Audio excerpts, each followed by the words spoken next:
The Battle of Victoria Crater, Part 2, by Jackson Allen. Read by Jeremiah Jones. Thanks for joining us. This is Part 2 of the Battle of Victoria Crater. You can read Part 1 by clicking the link in the description below. Jackson Allen writes science fiction stories, and I'm a voice actor. Quick housekeeping notes before we get started.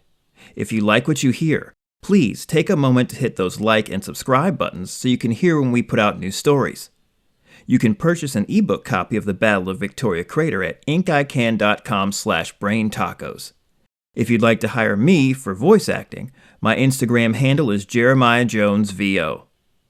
Now that we've got that out of the way, sit back, relax, and enjoy The Battle of Victoria Crater Part 2. As Captain Junior predicted, a heavily armed force of WTO arrived within a day. They used heavy lifter dirigibles to float the disabled craft back to base. We had strict orders to leave the WTO alone. Junior wanted nothing to disturb the careful truce he was trying to cultivate. Both parties watched each other in tense silence, but nobody said or did anything to each other. Meanwhile, word spread about Pete and his guard bots, and they became folk heroes. He put his tech skills to use, upgrading our helper bots and retrofitting some earth movers. I understand what he's doing with the helper bots, I said to Mom one morning in the farm dome. We were more or less alone, taking soil measurements to plan the next crop of beans. But what's with the earth movers?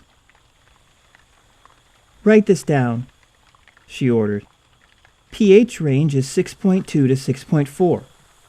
Mom nodded to herself with approval. Beans should grow pretty good in this dirt. She looked up at me. Earth movers are part of the biome project. That thing. Mom's grin was wicked. That thing, as you call it, will kill the WTO. I made a face. Everyone keeps saying that, but no one will tell me how. Why haven't you asked Captain Junior? He can explain it better than I can. Because he's the captain, I blurted, and you're my mom. She sighed and telescoped her little stick-like soil probe. Okay, long story short, Victoriaville is an experiment. Can we use crowdfunding and create a non-corporate autonomous community of Mars colonies? Mom looked at me.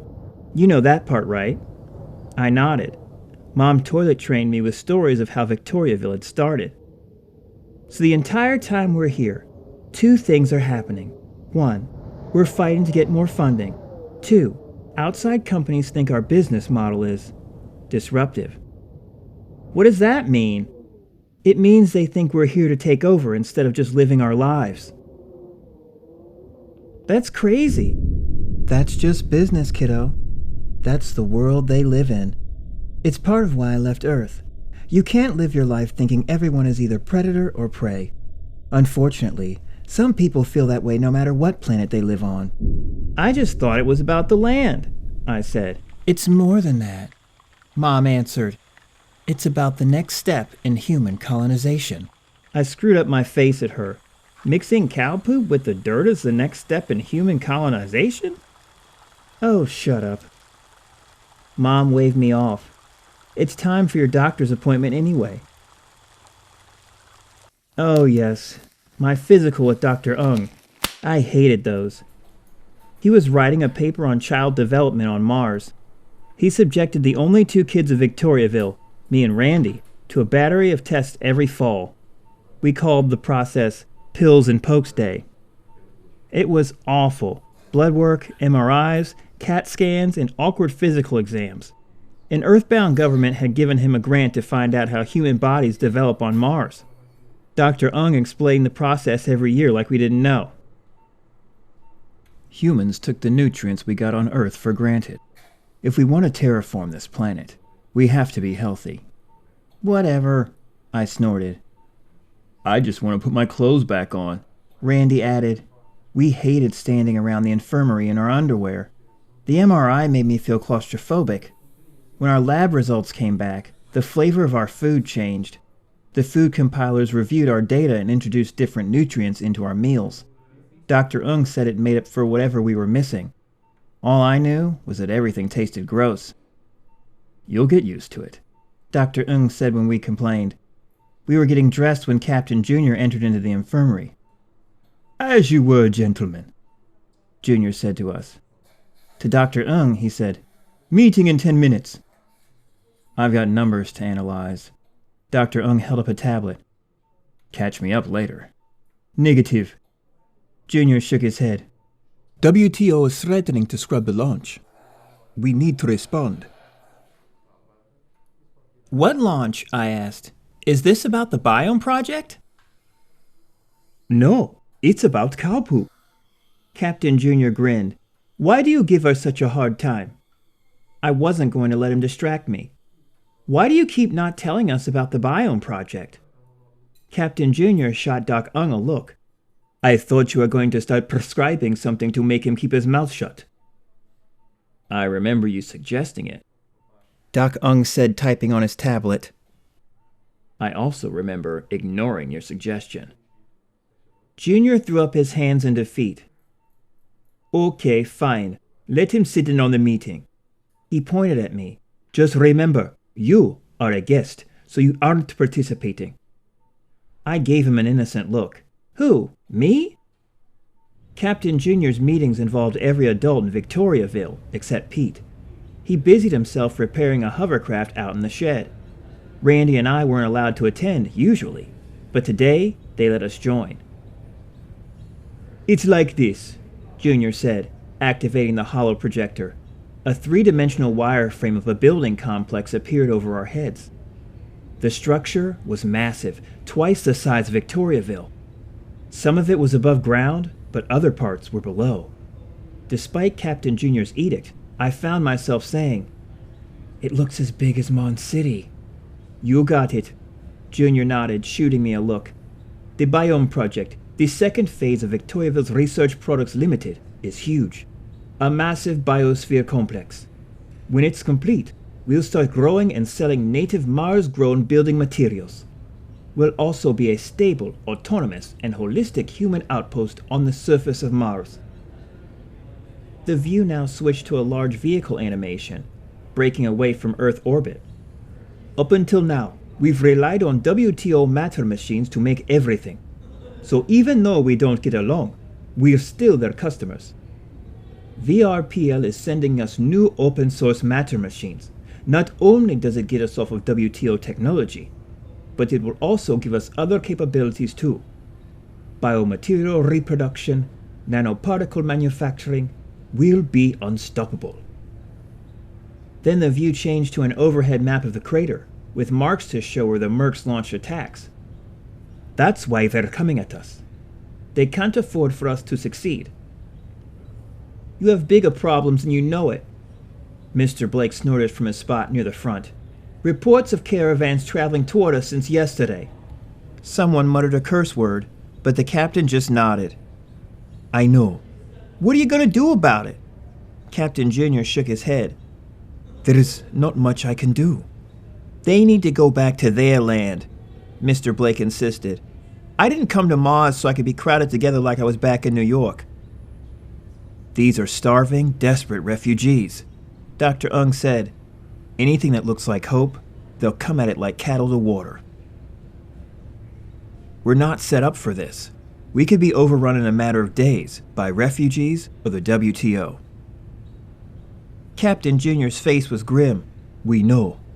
You keep saying that. I knew why Blake and Junior acted all stressed out. Our HABs are carefully balanced ecosystems. You need to have the right mix of gases to the exact number of breathing creatures living there. A massive influx of people would damage that. I still say we need to send them back to their homes, Mr. Blake said. Captain Junior grunted. On that point, I agree. We can't keep them here. Not for long anyway. He waved at Pete, who joined him at the front of the room. Our newest citizen has been working on a plan to use their vehicles to supplement our life support. And then what? Longer term, Junior continued. The old African proverb. Treat your guest as a guest for 2 days. On the third day, give him a hoe. He looked around the room. We're a community of participants. Any refugee who can make the trip out here will know that.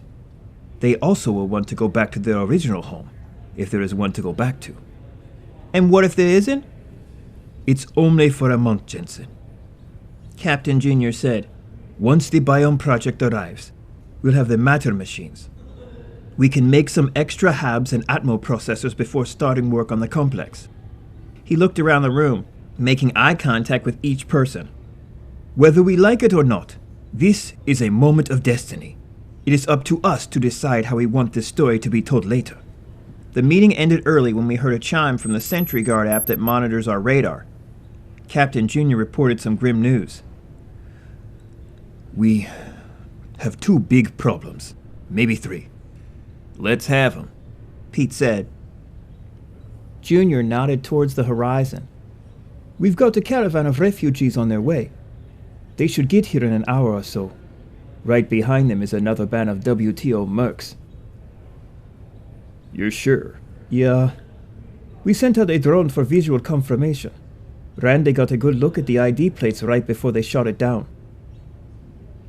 My heart sank, thinking about our poor little drone.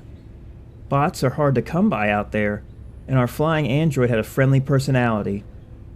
Now, he was gone, and he had given his life to give us a warning. Pete's voice returned me to the matter at hand. You said 3 problems. The dust storm, the captain answered. Under most circumstances, it isn't a big deal, but right now, it is. That's going to limit their visibility, but it'll limit ours too. The mercs are equipped for this. They've got infrared, ultrasound, and radar. They'll be able to shoot at us, but we won't be able to shoot back.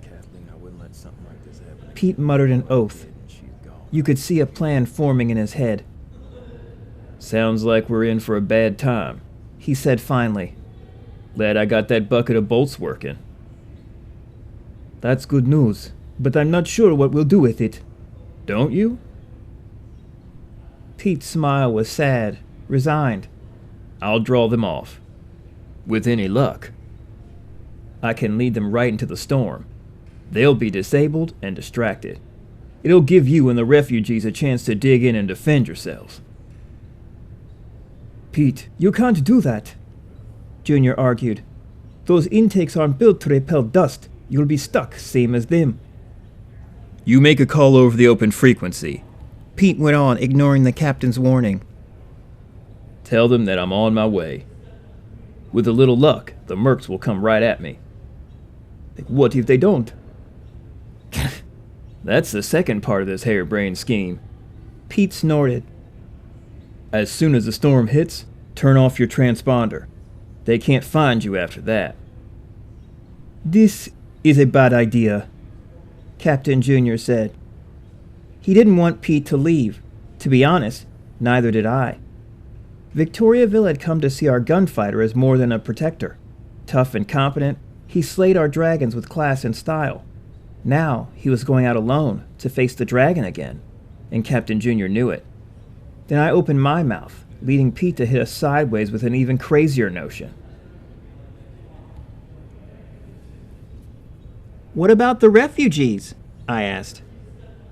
That's where you come in, bud. Pete grinned, producing a tiny MPS receiver. Just like on Earth, we had satellites overhead. They could tell us our location on the planet within a few square yards.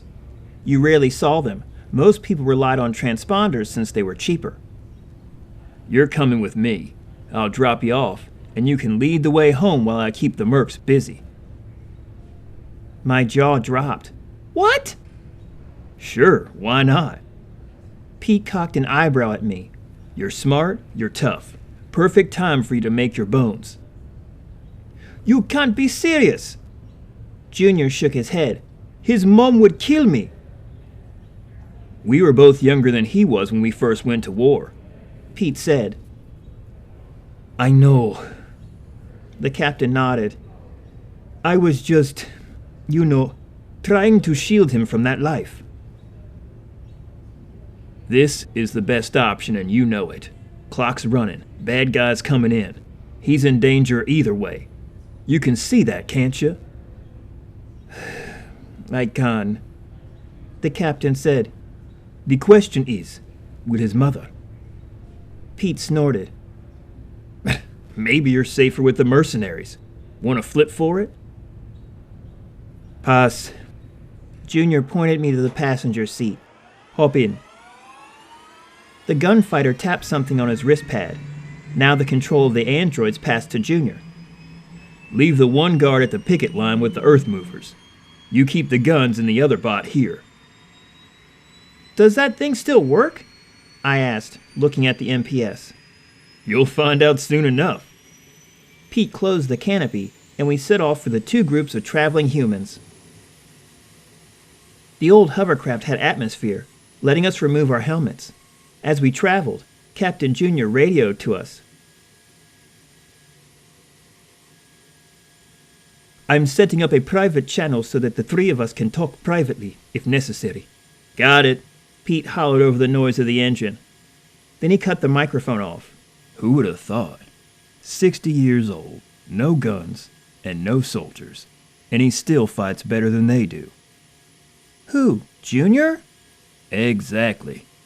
As soon as he landed on Mars, the recruiters were all over him. He told them to piss up a rope and join the collective. They never could figure out why. I don't even think about that, I said. It's too weird thinking about him with my mom. Yeah, I figured. Don't worry. Junior's a decent guy. Yeah, but he isn't my dad. Don't take this the wrong way, Pete shouted to make himself heard. Not everything is about you. Junior isn't with your mom because he wants to be your dad. Right, whatever, I said, wanting the subject to change. Does that receiver still work? You'll find out soon enough, Pete answered. Here come the refugees. He wasn't kidding. A tottering group of decrepit transit vehicles crept in our direction. Behind them were the gathering clouds of a massive haboob, a dust storm. An older man brandished a railgun as we approached. Were we mercenaries here to finish them off? Pete keyed our radio and spoke to them. My name is Pete Givens, he broadcast. I'm here to take you back to Victoriaville. Pete, I said, that went out in the open. The mercs would have heard that. I'm counting on it. We resealed our helmets, and then he popped the canopy, waving his empty hands to show that we were not armed.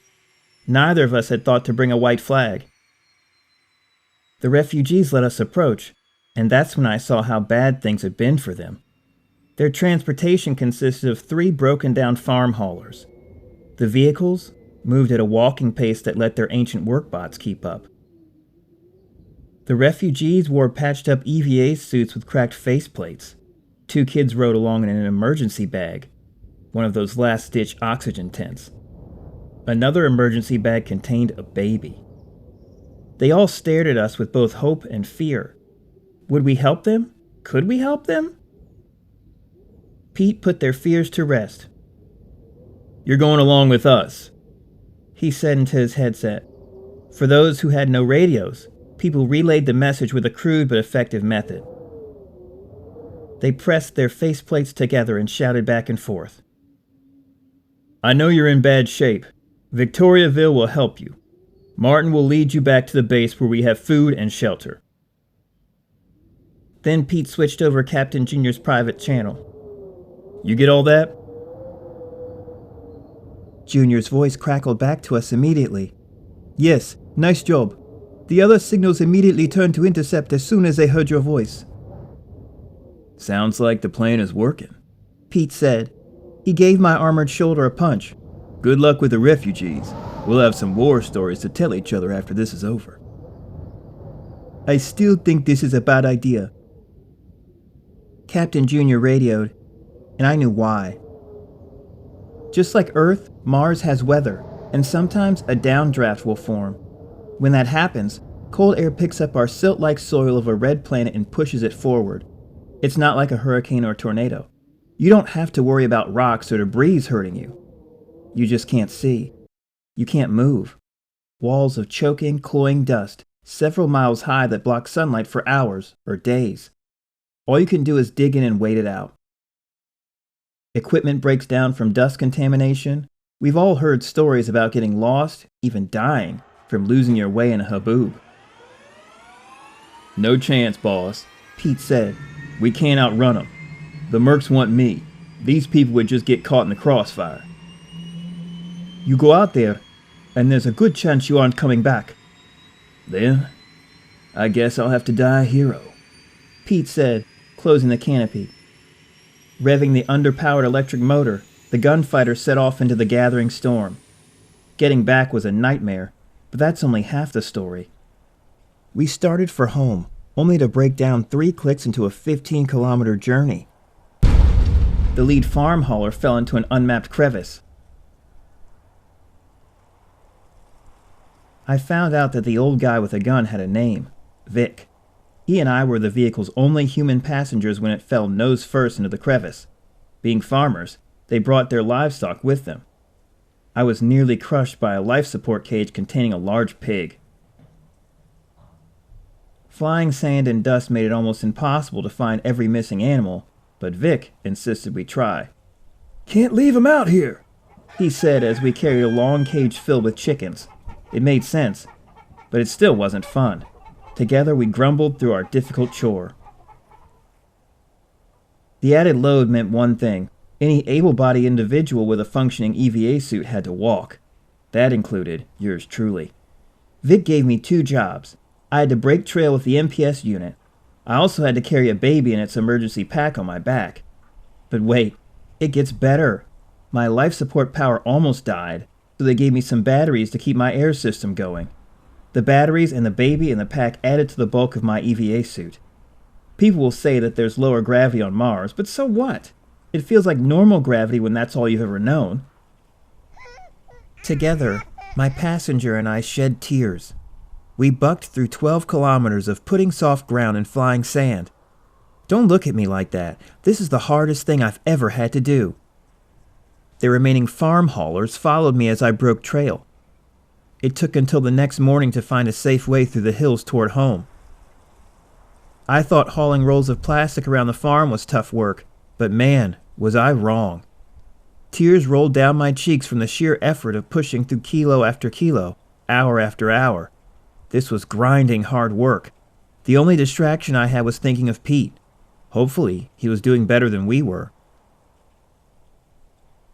Overnight, our radio signal dropped to 0 because of the storm, but as the wind and dirt began to subside, I started to hear faint clicks and buzzes from my headset. Comm traffic. I paused to catch my breath and broadcast a new message for help. Anyone out there? This is Martin. For a heart-stopping second, I wondered if my MPS was wrong. What if we were lost? What if we were all alone? Then Captain Junior's voice broke through the static. Martin! Martin! Junior! He paused, using our antenna to triangulate my position. You're about a half click from home. Come get us. I can't go much farther. Never mind that. Junior's voice was tight. Who else is there with you? I'm here. Vic's voice broke through before I could open my mouth. Victor Wright. We've been emailing each other. Good to meet you, Junior said. His microphone picked up the high-pitched reports of a nearby railgun. Someone was shooting. I need every able-bodied person in a spacesuit to meet us at the crater. We're ending this today, and we need your help. Vic beckoned to someone walking beside the rear farm hauler. Rachel, he ordered. Get these people to Victoriaville. You're in charge. Me? A girl's voice spoke. But nothing. Everyone else is coming with me. Get them inside. He ordered one of the farm haulers to offload its gear and then turned to me. Lead the way. No rest for the wicked, I muttered, recalibrating my map and HUD compass. Soon we were careening across the rust-colored scree towards the crater. Up until now, the crater has just been part of the Martian landscape. Humans have been looking at the crater for 100 years. Captain Junior told us to meet him there. What did he want? I didn't have to wait long to find out. Captain Junior saw us approaching and directed us to meet him at the southern rim. A battle was underway between Pete and the mercenaries he'd trapped at the bottom of Victoria Crater. Grab a gun, lads. Captain Junior roared as soon as we arrived. No greeting, no wasted effort. Pete's pinned down, and we're going to finish this today. Deep in the crater's center lay two different humps of sand. One of them was Pete's underpowered war wagon. The other was a military-grade hovercraft, courtesy of the WTO. All the adults of Victoriaville were at work around our hovercraft. Randy and his father were fashioning crude snowshoes for our EVA boots. What was going on? Help us! I helped Randy wrap networks of wire around links of recycled aluminum. Captain Junior explained what had happened while I was gone. They lobbed rockets at us first. Most missed, but Farm Dome B is gone. His jaw worked with fury. So are half of our cows. My heart sank. We loved our animals, as most colonists do. It costs so much to send weight into space. You never see a pet out here. That wasn't all. Junior continued. Pete called around midnight. Led them right into the crater, across the softest dust. As soon as the wind hit, they were done. The gunfighter used our natural environment to his advantage. Powdery silt buried their vehicle and stranded them. Nature turned our vicious attackers into victims. Vic nodded towards the far hump where Pete's vehicle sat. But he's still down there. Junior grinned. Best laid plans of mice and men, right? The electric motor died on him before we could get back out. Neat trick. Vic unshouldered his rifle. What now? Junior took a deep breath and stared off toward the far crater rim. He looked at me. You know what I miss the most? Blue sky. You've never seen it, have you? I've seen pictures. That's not the same. To stand out there, under a bowl of pure azure blue. Unspeakable beauty. He looked off toward the crater. This is our home. Before we can see the blue sky, we must get rid of the dirt. Then he clicked over to the broadcast channel. You ready? All set. Pete's voice was casual. Come on down. You're gonna love this.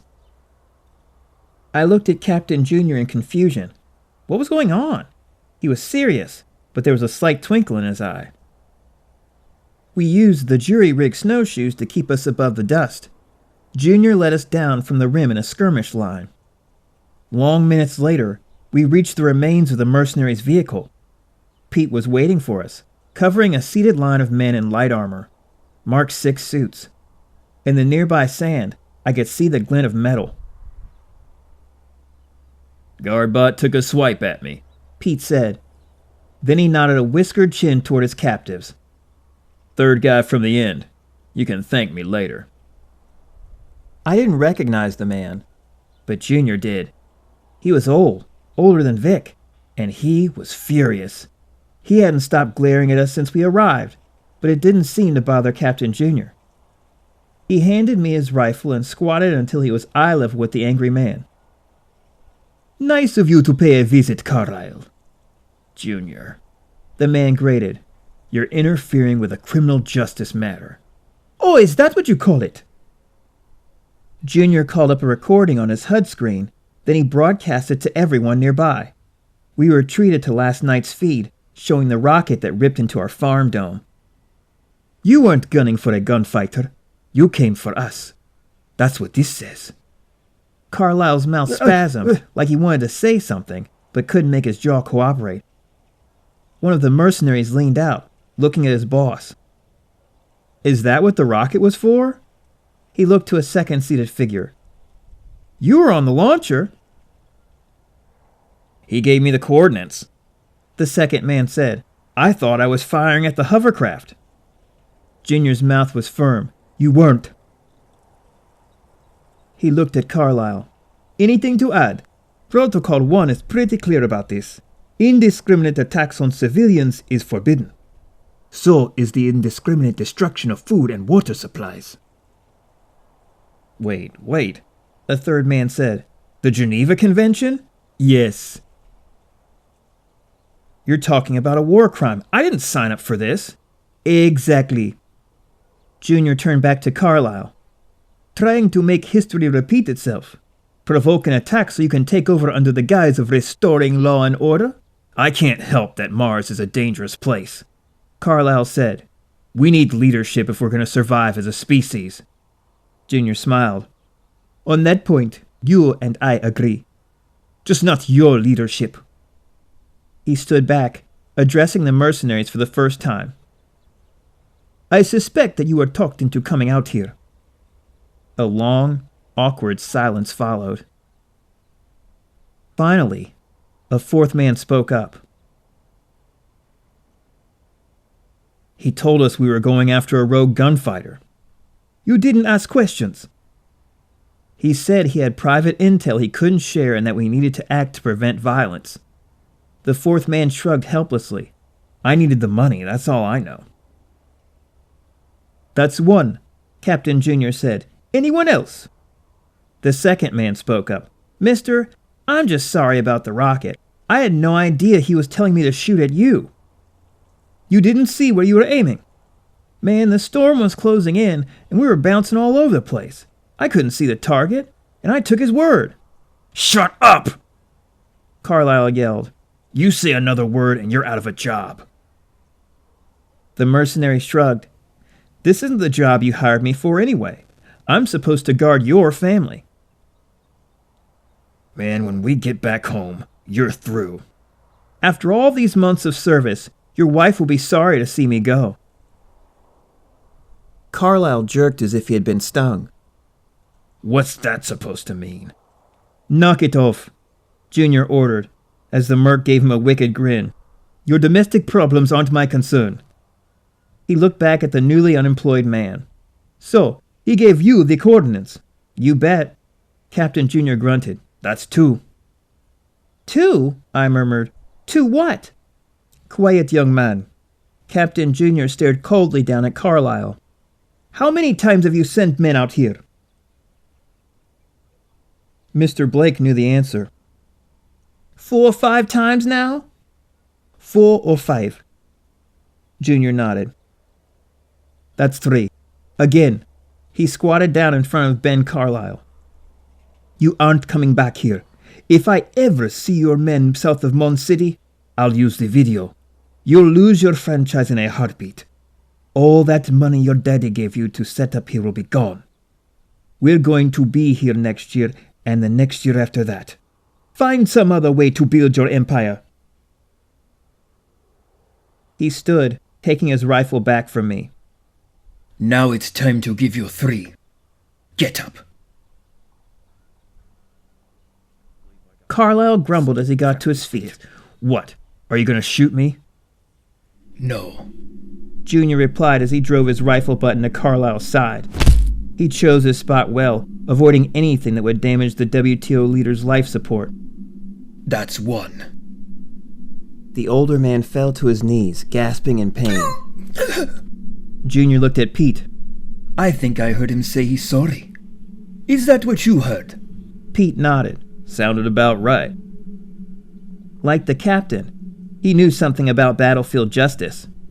Junior waited until Carlyle's gurgling died down and then he kicked him in the ribs.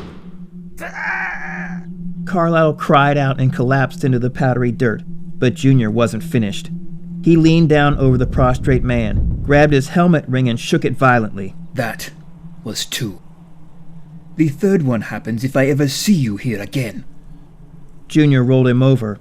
Everyone could see Carlyle's tear-streaked face through his dust-covered faceplate. You hear me, son? If I ever see your face here, I'll rip your helmet off and drag you back to Mon City. You'll know the ground, and you'll never cross this land again. Okay. Just leave me alone. Carlyle cried out. To the other men, Junior pointed the way back home. That goes for the rest of you. If I ever see you here again, make sure you have a gun in your hand, because I will. Don't worry, another mercenary said. I quit working for him 2 minutes ago. The first man added, "Me too." He looked at his former boss, collapsed in pain with snot running from his nose. "Might even suggest a new career path for Mr. Carlyle here. Running things doesn't seem to agree with him." "Yesterday, I would have cared," Junior advised, "but today, I don't. Dig your vehicle out and be on your way." He turned from the group and began to lead us back home. We had no sympathy. Carlyle left people to starve and die on the streets of Mon City. Now he understood that Junior was as tough and as mean as him. Pete walked beside me, motioning for me to switch over to a private channel. "Sounds like you had a rough night." "Thanks," I said. "You too." "First time you've seen him go off on somebody like that, huh?" "Yeah." He nodded wisely. "Now you know who you're dealing with." He looked back to our opponents. They now dug handfuls of sand away from their stricken vehicle. "They do too." "What will happen?"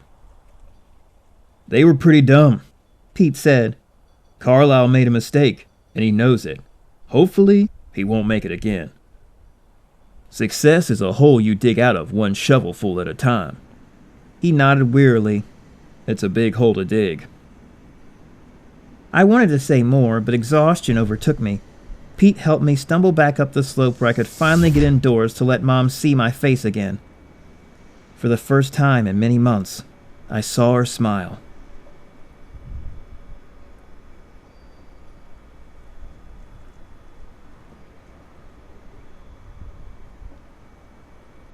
Thanks for listening. Once again, if you like what you hear, please take a moment to hit those like and subscribe buttons so you can hear when we put out new stories. You can purchase an ebook copy of The Battle of Victoria Crater at inkican.com/braintacos. If you'd like to hire me for voice acting, my Instagram handle